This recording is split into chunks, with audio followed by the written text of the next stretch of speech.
بسم اللہ الرحمن الرحیم۔ السلام علیکم۔ اللہ تعالیٰ نے انسانوں کی ہدایت کے لیے بہت سے نبی اور رسول بھیجے۔ ارشاد باری تعالیٰ ہے وَمَا أَرْسَلْنَا مِن رَّسُولٍ إِلَّا لِيُطَاعَ بِإِذْنِ اللَّهِ، اور ہم نے ہر رسول کو صرف اس لیے بھیجا ہے کہ اللہ کے حکم سے اس کی اطاعت کی جائے۔ تمام نبیوں اور رسولوں نے انسانوں کو توحید کی دعوت دی۔ توحید کا مطلب ہے صرف ایک اللہ کی عبادت کی جائے۔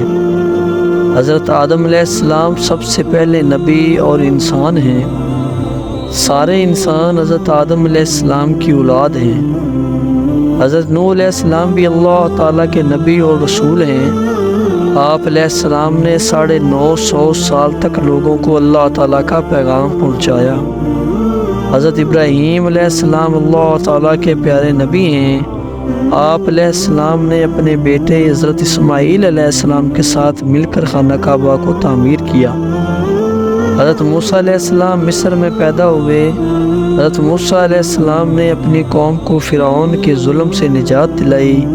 اللہ تعالیٰ نے حضرت موسیٰ علیہ السلام پر تورات نازل کی۔ حضرت داؤد علیہ السلام فلسطین میں پیدا ہوئے۔ آپ علیہ السلام کو اللہ تعالیٰ نے ایک زبردست حکومت عطا کی۔ آپ علیہ السلام پر زبور نازل ہوئی۔ حضرت عیسیٰ علیہ السلام اللہ تعالیٰ کے پیارے بندے اور رسول ہیں۔ آپ علیہ السلام کی دعا سے بیماروں کو شفا ملتی تھی۔ آپ علیہ السلام پر انجیل نازل ہوئی۔ حضرت داؤد علیہ السلام کی آواز بہت سریلی تھی۔ جب آپ زبور کی تلاوت کرتے تو پرندے بھی سننے کے لیے ٹھہر جاتے۔ سب سے آخر میں اللہ تعالیٰ نے دنیا کے تمام انسانوں کی ہدایت کے لیے ہمارے پیارے نبی حضرت محمد الرسول اللہ خاتم النبیین صلی اللہ علیہ وآلہ آلہ وصحبہ وسلم کو بھیجا۔ آپ خاتم النبیین صلی اللہ علیہ وآلہ آلہ وصحبہ وسلم کے بعد قیامت تک کوئی نبی یا رسول نہیں آئے گا۔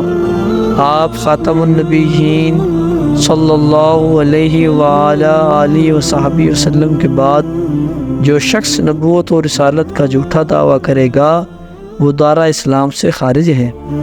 نبی کریم خاتم النبیین صلی اللہ علیہ وآلہ آلہ وصحبہ وسلم پر قرآن مجید نازل ہوا جو رہتی دنیا تک کے انسانوں کے لیے سرچشمہ ہدایت ہے۔